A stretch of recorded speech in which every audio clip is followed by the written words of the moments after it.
Danger, Will Robinson! Danger! No, Will Robinson! Danger!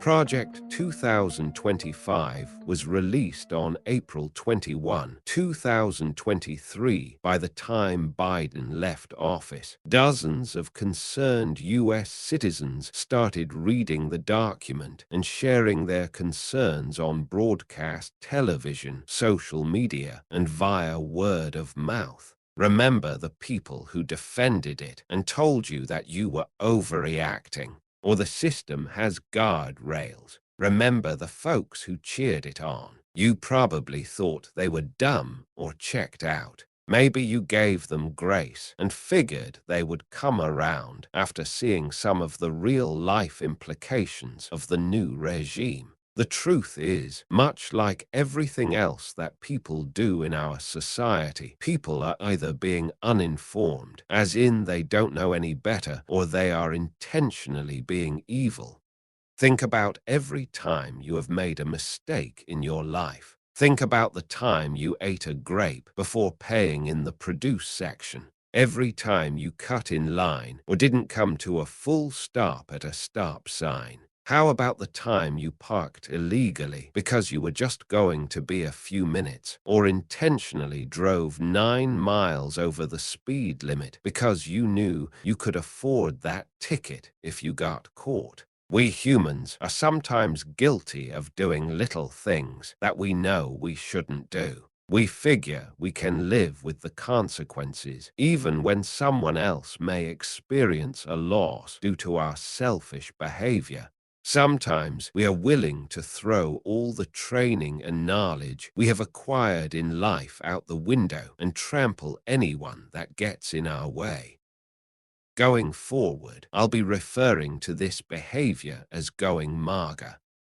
The pattern is obviously clear, as it has happened thousands of times over the last decade. There is no race, gender, sexual orientation, or other characteristic that allows or prevents a human from morphing into this shady, unreliable, and hypocritical being. Short-sightedness, cruelty, and the propensity to lie about anything, no matter how ridiculous, are the signs of this affliction, and there is no medical cure. After a period of temporary satisfaction, reality sets in, and you see the damage you've done to yourself and others. But it's too late to undo it. Seeking forgiveness is the first sign of recovery, but you can never fully recover because of the lives you have ruined along the way. The best you can do is change your identity and become invisible and hope that you are not found out in a most inopportune time. What are these people going to do if and when the world is set back on a path of peace, love, and prosperity?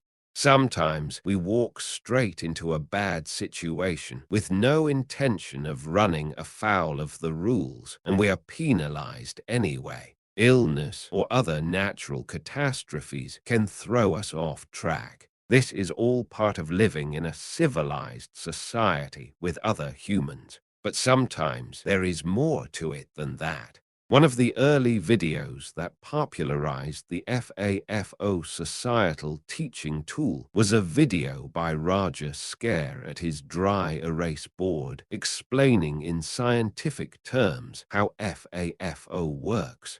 This was very popular and got hundreds of thousands of views and reposts all over the world after its release in 2022. I personally thought it was hilarious.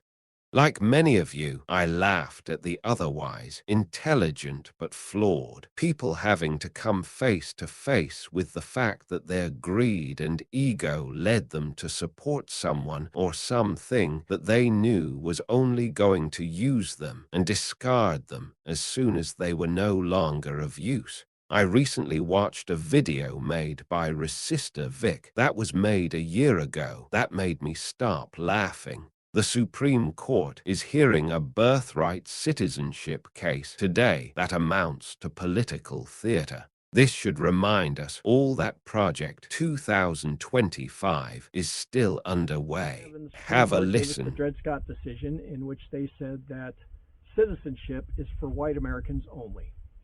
And that decision has never been overturned. It's only been rendered moot by the 13th and 14th Amendments. There's still a lot of Republicans out there who believe in that decision and think it should be enforced. Donald Trump's call for an end to birthright citizenship, it's a red herring. It's not about immigration. It's about convincing you and I that we need to amend the Constitution to do it. And we'll never get the Congress, we'll never get 2/3 of each houses to agree to amend the Constitution to get rid of the 14th Amendment. So we'll just have to have a constitutional convention, right? Well, that's a stated goal of the Heritage Foundation. In fact, in the last 10 years, they've participated in 2 mock conventions. And they have 19 states officially on board to call for it. So what are these implications?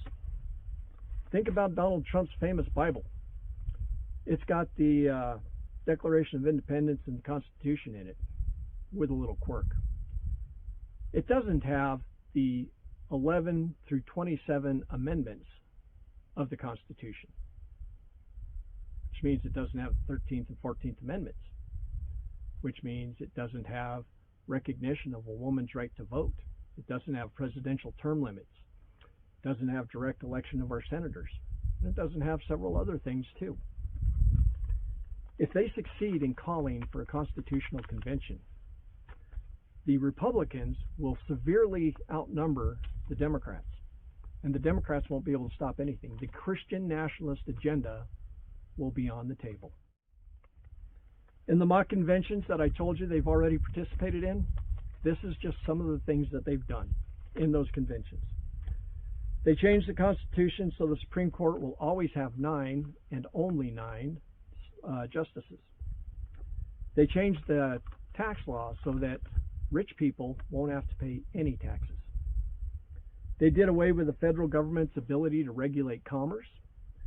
There were no federal departments to regulate business, no federal means of protecting the environment, no guardrails for on the safety of our food and our water and our medicines. They gave federal lands back to the states and opened the doors for mining and drilling. They also took away presidential term limits.